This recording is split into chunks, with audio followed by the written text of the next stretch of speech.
Kenaikan gaji pensiunan tahun 2025 bukan sekadar tambahan angka, tetapi wujud komitmen pemerintah untuk meningkatkan kesejahteraan para pensiunan ASN, TNI, dan Polri yang telah mengabdikan hidupnya puluhan tahun kepada negara. Proses rapel tahun ini disiapkan lebih matang karena melibatkan banyak aspek penting, mulai dari masa kerja, golongan dan pangkat terakhir, hingga usia pensiunan. Semua faktor inilah yang menentukan besaran nominal yang akan masuk ke rekening masing-masing penerima. Inta memastikan ketepatan data ya, Kementerian Keuangan bersama Taspen melakukan verifikasi menyeluruh agar tidak terjadi kesalahan seperti yang pernah terjadi pada tahun-tahun sebelumnya. Menariknya, skema pencairan rapel tahun 2025 dibuat lebih cepat dan terstruktur. Jika biasanya rapel baru cair beberapa bulan hingga 1 tahun setelah pengumuman kenaikan gaji, kali ini pemerintah menargetkan pencairan tepat waktu pada bulan November. Koordinasi antara Menteri Keuangan Purbaya, Taspen, BKN, Kemenpan RB, dan berbagai instansi terkait membuat proses ini jauh lebih efisien dan terjamin. Selain percepatan, pemerintah juga memberi perhatian khusus kepada pensiunan lanjut usia. Kebutuhan kesehatan, obat-obatan, dan biaya hidup yang meningkat menjadi pertimbangan penting dalam penyusunan skema pencairan. Karena itu, beberapa kategori pensiunan usia lanjut diprioritaskan agar bisa menerima rapel lebih cepat atau dengan penyesuaian tertentu yang sesuai kondisi mereka. Nominal rapel yang diterima tidak sama untuk semua pensiunan.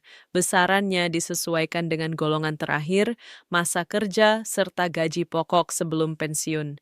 Taspen telah menyiapkan tabel resmi berisi estimasi nominal rapel sesuai kategori, sehingga pensiunan bisa memperkirakan jumlah yang akan diterima dan merencanakan penggunaan dana tersebut dengan lebih baik. Transparansi ini menjadi langkah maju dibandingkan sistem sebelumnya. Proses administrasi pencairan juga dibuat jauh lebih mudah. Semua data pensiunan kini terhubung secara elektronik dengan sistem perbankan, sehingga dana rapel bisa masuk langsung ke rekening tanpa proses manual yang rumit. Cara ini mengurangi risiko kesalahan data dan membuat pencairan lebih cepat serta aman. Pemerintah juga mempertimbangkan dampak inflasi terhadap daya beli pensiunan.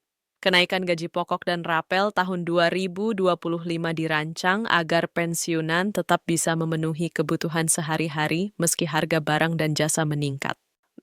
Bagi pensiunan yang memiliki tunjangan khusus atau pinjaman aktif di bank, pemerintah telah menyiapkan mekanisme pemotongan yang resmi dan transparan sehingga besaran akhir tetap sesuai aturan dan tidak menimbulkan kebingungan. Semua kebijakan ini dituangkan dalam peraturan pemerintah terbaru yang menjadi landasan hukum pencairan. Untuk memastikan akses informasi yang mudah, Taspen menyediakan layanan hotline dan pusat informasi daring sehingga pensiunan dapat mengecek status pencairan secara real-time. Selain itu, pemerintah juga memberikan perhatian kepada pensiunan yang tinggal di daerah terpencil melalui kerjasama dengan bank penyalur dan kantor pos agar semua penerima tetap mendapatkan haknya tanpa hambatan. Kenaikan gaji pokok tahun 2025 juga membawa dampak positif secara psikologis. Pemerintah ingin memastikan bahwa pengabdian panjang para pensiunan benar-benar dihargai. Dengan nominal yang lebih layak, pensiunan dapat memenuhi kebutuhan penting seperti kesehatan, pendidikan cucu, dan tabungan. Pemerintah juga menyiapkan edukasi pengelolaan dana agar rapel dapat dimanfaatkan secara bijak dan berkelanjutan. Seluruh proses ini memperlihatkan keseriusan pemerintah dalam memastikan kesejahteraan pensiunan, mulai dari validasi data, percepatan pencairan, transparansi informasi, hingga mekanisme perlindungan dan keamanan. Sistem kebijakan ini diharapkan tidak hanya memberikan manfaat finansial, tetapi juga rasa aman, dihargai, dan didukung setelah masa pengabdian yang panjang.